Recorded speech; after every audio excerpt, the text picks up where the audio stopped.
प्रेम से बोलिए बाबा त्रिलोकीनाथ की जय, शंकर भगवान की जय। भक्तगण, बड़ी हर्ष की बात है कि हमारी कथा वाचन का श्रवण आप लोग बहुत ही अच्छे ढंग से कर रहे हैं। तो कथा की अगली कड़ी में बाबा त्रिलोकीनाथ, अगली कथा है बड़े राजा की बदलती स्थिति। सारे कथाओं को यदि नित्य पूर्वक ठीक ढंग से आप सुनते हैं तो सारी मनोकामनाएं पूर्ण होती है। कहा जाता है सत्यनारायण स्वामी की कथा तो सभी सुनते हैं, क्या बाबा त्रिलोकीनाथ की कथाएं किसी ने सुनी है? इनकी कथाएं अनंत हैं। ये सारी कथाएं सत्य पर आधारित है। कथा का नाम है बड़े राजा की बदलती स्थिति। बहुत पहले प्रजा को देखने के लिए और राज्य को ठीक ढंग से संचालन के लिए राज्य में एक राजा हुआ करता था। एक बार एक राजा साधारण भेष बनाकर घोड़े पर चढ़कर अपने राज्य की ओर यह देखने निकला कि उसके राज्य में सारे कार्य ठीक ढंग से संपादित हो रहे हैं अथवा नहीं। जब वह अपने राज्य में कुछ दूर गया तो देखा कि एक जगह बहुत भीड़ लगी हुई है और वहाँ एक व्यक्ति कुछ बोल रहा है तथा सभी लोग उसके सामने हाथ जोड़कर उसकी बातों को ध्यानपूर्वक सुन रहे हैं। इसे देखकर वह राजा काफ़ी चिंतित हुआ तथा वह भी वहाँ रुककर कुछ सुनने लगा। उसे कुछ समझ में नहीं आया क्योंकि वह बहुत लेट करके वहाँ गया था और उसे यही लगा कि यहाँ पूजा हो रहा है, अतः वह बिना पूर्ण बातें सुने वापस लौट गया। जब राजा वहाँ से वापस लौटकर आया और अपने सिंहासन पर बैठा तो उसके सिर में चक्कर आने लगा।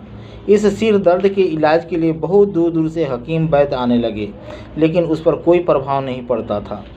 इसके धन संपत्ति भी अब नष्ट होने लगे। उसके राज्य पर अब बाहरी आक्रमण भी होने लगे, जिससे उसकी सारी स्थिति और भी खराब होने लगी। ऐसे तो कथा को छोड़ के बीच में नहीं जाना चाहिए। इतना होने पर वह एक आचार्य महर्षि ज्योतिष को बुलवाया तथा इन सभी घटनाओं को घटने के पीछे का कारण पूछा। ज्योतिष महाराज ने अधिक खोजबीन के पश्चात बताया कि राजन, आपने अपने राज्य में हो रहे बाबा त्रिलोकीनाथ के चर्चा का अपमान किया है। किसी पूजा से आप तुरंत लौट के आ गए हैं, पूजा को बीच में छोड़ दिए हैं। तब राजा को ध्यान आया कि अरे, एक बार तो मैंने अवश्य ही एक स्थान से वापस आया जहाँ पर लोग अधिक भीड़ लगाए हुए थे, कहीं वहीं तो चर्चा का स्थान नहीं था।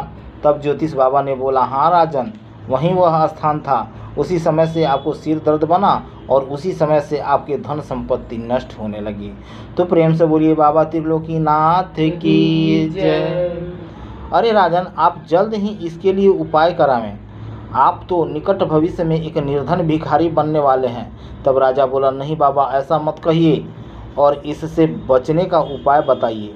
इस पर ज्योतिष बाबा बोले, राजन, आपको फिर से रविवार के दिन एक सुरक्षा शिविर का आयोजन करना होगा तथा वहाँ पुनः उन गुरुओं को बुलाना होगा जो बाबा त्रिलोकीनाथ के बारे में गुणों का बखान करते हैं, और आपको उसे ध्यानपूर्वक सुनना होगा तथा उसमें बताए गए नियमों का पालन करना होगा, ठीक ढंग से पालन करना होगा। ऐसा करने से आपके सारे कष्ट तो दूर होंगे ही, आपकी खोई हुई संपत्ति भी वापस आ जाएंगी और आप पहले की तरह पूर्ण रूप से स्वस्थ हो जाइएगा। इतना सुनते ही राजन ने रविवार के दिन एक सुरक्षा शिविर का आयोजन किया तथा गुरु को बुलाकर उन शिविर गुरु के गुणों का बखान कराया, शिव गुरु के गुणों का बखान कराया तथा उसे ध्यानपूर्वक सुना और उसमें बताए गए नियमों का ठीक ढंग से पालन किया, जिससे ठीक एक सप्ताह बाद से उसकी स्थिति में सुधार आने लगी और उसका सिर दर्द भी समाप्त हो गया तथा उसकी खोई हुई संपत्ति भी वापस लौट गई तथा जब वह दूसरे राज्य पर आक्रमण किया तो उसमें विजयी घोषित हुआ। इसी समय से वह कल्याणम समाज के नियमों का ठीक ढंग से पालन करने लगा तथा खुशहाल जीवन व्यतीत करने लगा। प्रेम से बोलिए बाबा त्रिलोकीनाथ की जय, शंकर भगवान की जय। कर्पूर गौरम करुणावतारम संसार सारम भुजगेंद्रहारम सुन्दरं सदा वसन्तं हृदयारविन्दे भवं भवामि सहितं नमामि गिरीशं गणेशं गले नीलवर्णं गोविन्दाधिरूढं गुणातीतरूपं भवं भास्वरं भस्मनाभूषिताङ्गं भवानी कलत्रं भजे पंचवक्त्रम। प्रेम से बोलिए शंकर भगवान की जय, बाबा त्रिलोकीनाथ की जय।